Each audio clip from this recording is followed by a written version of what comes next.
Okay, I'm going to answer the awesome question of how to make Ragu Bolognese, also known as Northern Italian meat sauce. This is a moderately complicated version of that we're going to make in this particular lesson that is very much like what you might get in Bologna. And let's keep in mind that Ragu Bolognese means that it's from the Bologna area, more or less, okay? So I'm going to go over the ingredients that are going to go into this Ragu Bolognese that we're going to make today. We're going to start with the meats. I have some 90-10 fat to meat ratio ground chuck meat. I have ground pork that's moderately lean. I have mild Italian sausage that I bought and took the casings off of the skins, and this is raw. And then I have some leftover roast pork in my kitchen that's cooked medium that I'm dicing up. And part of the reason I'm including this diced roasted pork that I have left over in my kitchen is I want to demonstrate to you and make sure you understand that there's other varieties of meats that you can add to this. And yes, you could add lamb, and you could add diced filet of beef and diced sirloin. It doesn't have to be ground up. You can have chunky pieces of meat in your meat sauce. Okay? And okay, that's the meat. We're going to have celery, carrots, onions. We're going to have cooked bacon, and we're going to be cooking some of the food in bacon fat and olive oil. We're going to have fresh basil. We're going to have some dried oregano, fresh garlic, ground black pepper, white wine, and then we're going to have some tomato concasse, which we have a video for, of course, in the skills section.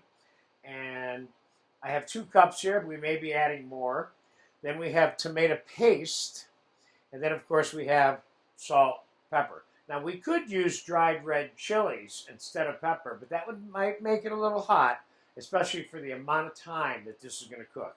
So the first step in making the bolognese is to start cooking the meat and the vegetables, okay? I'm going to use the bacon fat that I have here, and I have 2 pans back here. I'm going to start with one with the vegetables and one with the meat, only because it will take a long time to get them cooked together in the same pan. So I started out here with about 2 pounds of bacon that I slowly rendered in the oven, okay? And in terms of the ingredient list, we have a video for how to make bacon lardoons and rendering the bacon, also in the skills section of this course. So I'm going to start by adding the meat first in here. Hamburger. I call it hamburger, but it's really ground chuck per se. The pork.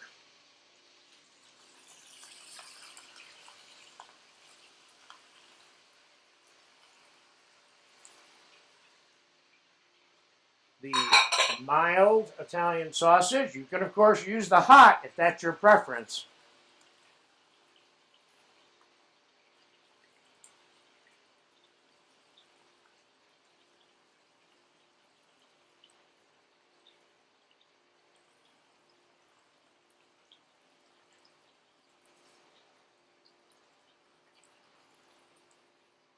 I'm going to cook the meat completely. I don't need to add the partially cooked diced roast pork at this time. Now I have the 1 medium diced Spanish onion.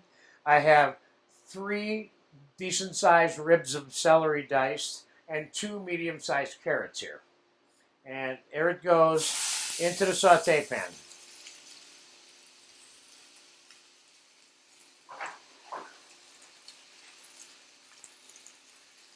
Now, ultimately, I'm going to marry the vegetables together with all this, and we're going to cook it all in this pan. But while it's still big, because it shrinks as you cook it, I'm using 2 pans to expedite the process a little bit, okay? All right, so I'm going to add some of the bacon to I got about 1 pound of bacon that I just added to this. And keep in mind that you want your bacon pretty rendered. So that's like almost crisp bacon, because you don't want meat in the meat sauce that's kind of rawish and fatty when it's all said and done. So now I'm going to put the basil, fresh chopped basil. I'll put a little bit on the veg, and I'll put a little bit on the meat. I got about a cup of chopped basil that's fairly well packed, and I got about 3 to 4 tablespoons of dried good oregano. Adding that now. And we're going to add a little bit of fresh ground black pepper now. Might as well add it to both because they're both getting everything. And this is all going to be one pot of stew at some point. Let's give that a little twirl here.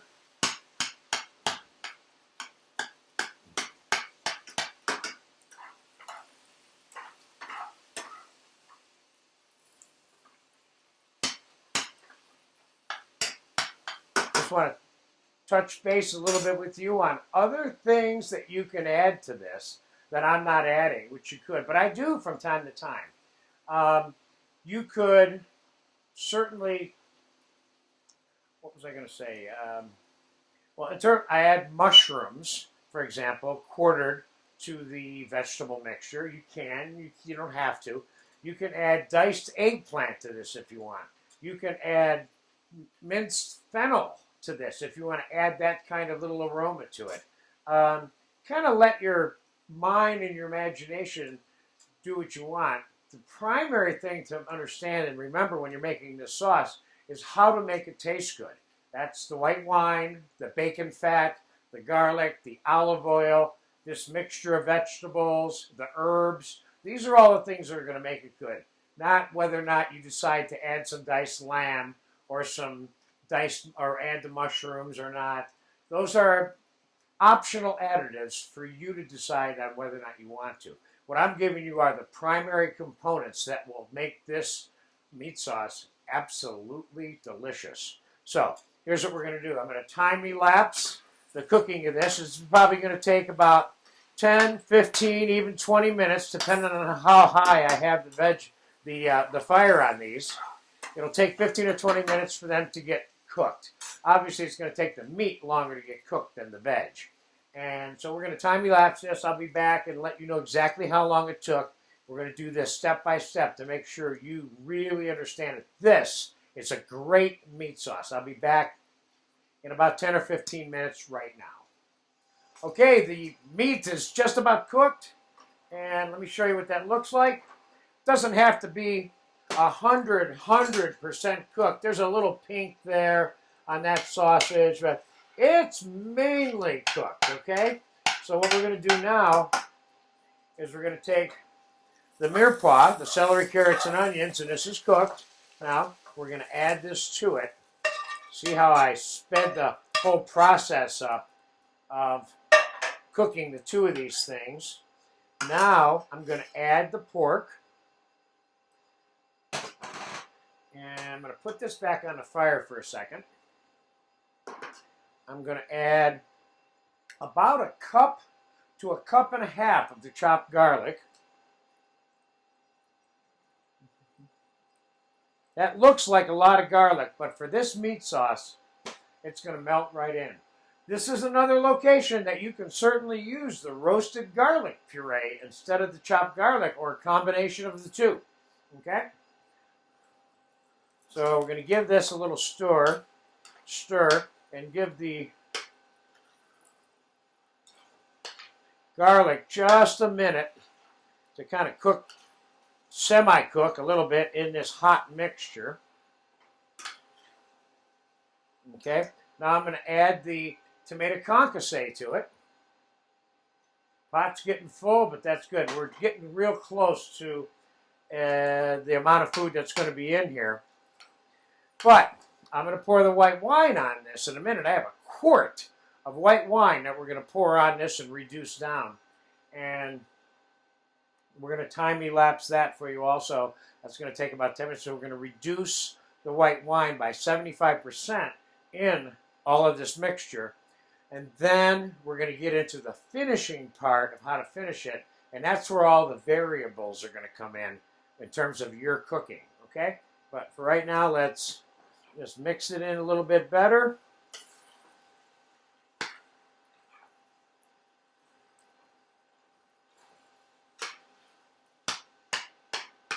I also chose this pan over one with taller sides that could have held more so that you could get a better view of what's going on. So here's my dry white wine, okay? And there it goes, 1 quart. Now we're gonna let that reduce, like I said, by 75%. And we're gonna come back when it's 75% reduced. And then we're going to talk about ways that this can be finished and other ingredients you can add to it, like brown juice, brown sauce, tomato basil sauce, which is also in this particular class, and we are definitely going to add a little bit of tomato basil sauce to it, and then how to adjust the final texture, seasoning, and flavors of the Ragu Bolognese. See you in about 10-15 minutes. Okay, the Ragu Bolognese white wine. I said 15 minutes, but I kind of kept it on medium, so it's been really reducing for 30 minutes. And this is good because as the white wine reduces, it infuses all of the flavors and extracts the flavors into the liquid part of the sauce, which is good. So you can put it on low and reduce it as long as you want. It'll only make it a little bit better. Now, I'm going to bring it over and show it to you. But I'm going to make some of the changes now that are part of the completion process. Starting with, this pot is too small now, although it did really well for the process so you could see it and all that. But what we're going to do now is I'm going to transfer this to a bowl.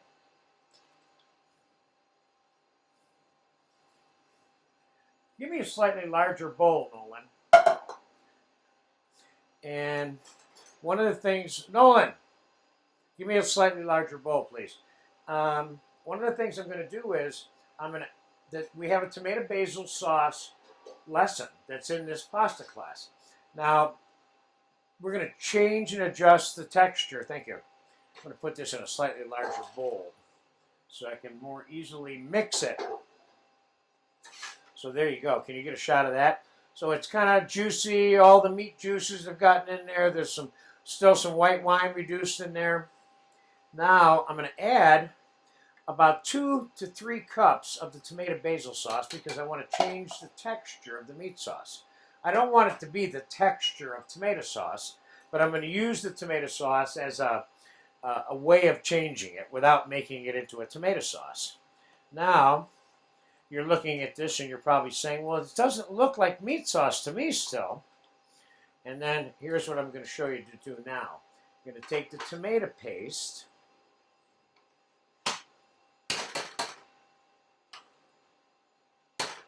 Well, I think we're going to need all of this. I got about 1.25 cups of tomato paste here.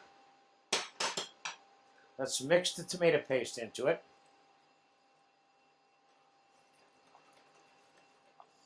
Now you can add other liquids to this also that will enhance the flavor or the texture of this, and I'm going to do that right now. I have some nice fresh chicken stock. Now you could use beef stock, typically brown beef stock, not necessarily white, but chicken stock is white, but that's okay, you can still use it.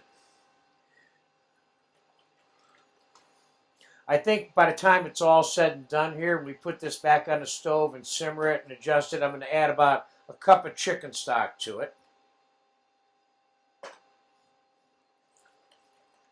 I'm going to let this simmer for about 5 minutes. I'm going to time-elapse this again. And I think I should probably taste this right now just to find out where we are. But this looks really good. It's chunky. Oh. This is a good sauce. Matter of fact, right inside the refrigerator here, I got some more tomato paste. I'm going to add a little bit more tomato paste to it.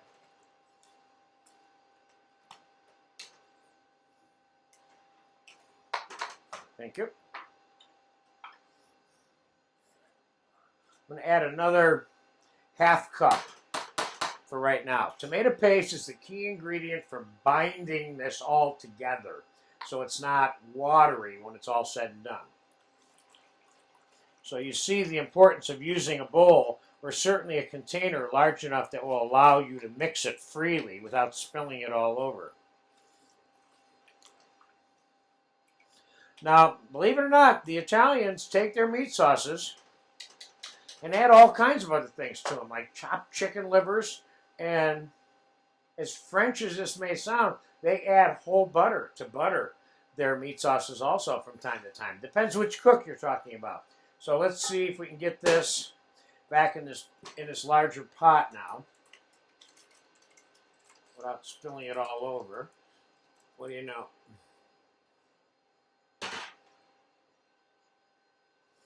And I'm going to set this back on the stove. Just let it simmer on a very, very low temperature for a few minutes, and then we're going to take it off when I come back, and we'll finish it. I'm going to take a small amount of this and put it on the side and finish it, okay?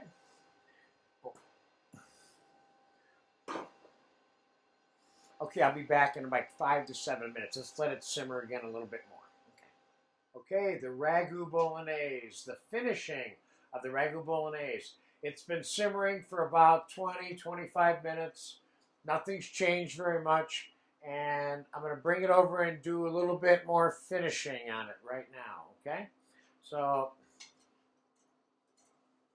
I made a larger batch, of course, than we're serving in this lesson, because no one would ever want to make enough Ragu Bolognese for one person at any time anyway. So it's been simmering here. I kind of like the texture here. It could be more tomatoey, depends how you want it. I like the taste. You got a little smokiness that came through on the bacon. So I'm going to take out the amount that I want to finish, which is what I recommend that you do when you're making it and then finishing it, okay? So we start with what the Italians do a lot of, which is add butter, like the French, to the Ragu Bolognese when they're done. So we're going to take, I would say that you should probably go like 2 ounces of butter per quart of meat sauce, okay? We got about 3.5 cups of meat sauce here. Add a couple of ounces of butter there. And let's mix the butter in, like so. I would refrain from adding more olive oil to this, because my experience is that when you're eating this dish as it sits, sometimes it tends to separate and it looks a little oily near the bottom of the bowl when you're done eating. So I'm going to add some at the very top, but at this stage right here, I don't think so. Let's give this a taste.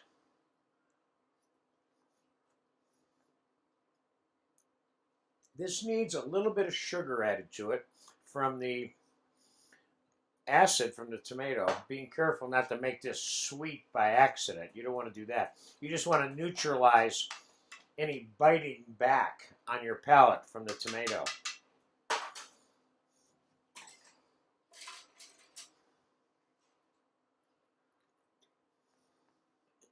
This needs a little bit of salt. And I'm going to throw a little bit more fresh basil in here just for fun, because I love basil with this. Maybe you're an oregano person. You want to add some more fresh chopped oregano to it or something, okay? Now, I have the penne here that I just cooked, and I'm going to drain it.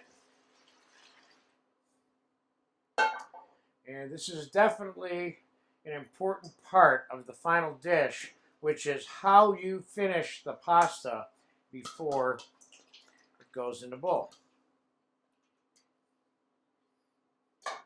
Okay, so we have finished cooked penne, which was cooked in boiling salted water. We want to mix a little bit of olive oil onto it. We want to mix a little bit of salt, fresh ground black pepper, Parmesan cheese, and if you want, you can add a little bit of butter for another component flavor, which I have a tendency to do.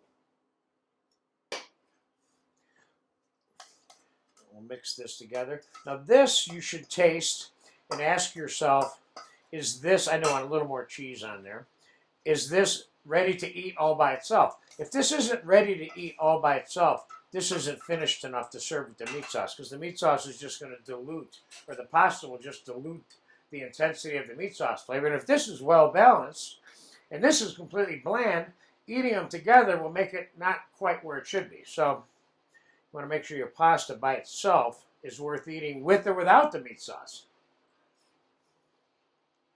And it is. I tasted it. I knew it was anyway because I've made it so many times. But so now you put your finished pasta on the bowl.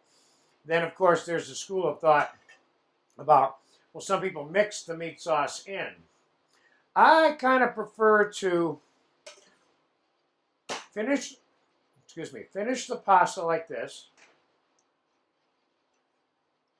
and then add the meat sauce to it. So it kind of gives the person who's eating the dish the option to marry the meat sauce with the pasta as they see fit, bite to bite. And it also gives the person who's eating the dish the opportunity to eat the meat sauce all by itself, so they have a full understanding of what that is. So ways to finish it, there's lots of them. But basically, the Parmesan cheese, olive oil, and the basil pretty much sums it up for me. So there's a little bit of fresh cheese on there. You want to put a little bit of fresh diced tomato, a little bit more basil if you want. You want to put a little squeeze of olive oil on there just for looks. This dish stands on its own without a lot of work. You put all the work in this dish in making this Ragu Bolognese. That's all you need, is that and some good seasoned pasta. Adding too much to this at this point for any kind of garnish is just going to complicate the simplicity of why this dish is so good the way it is. So there you have it. This is definitely my favorite meat sauce. And if you can take the time to make this, you will love it. Thank you.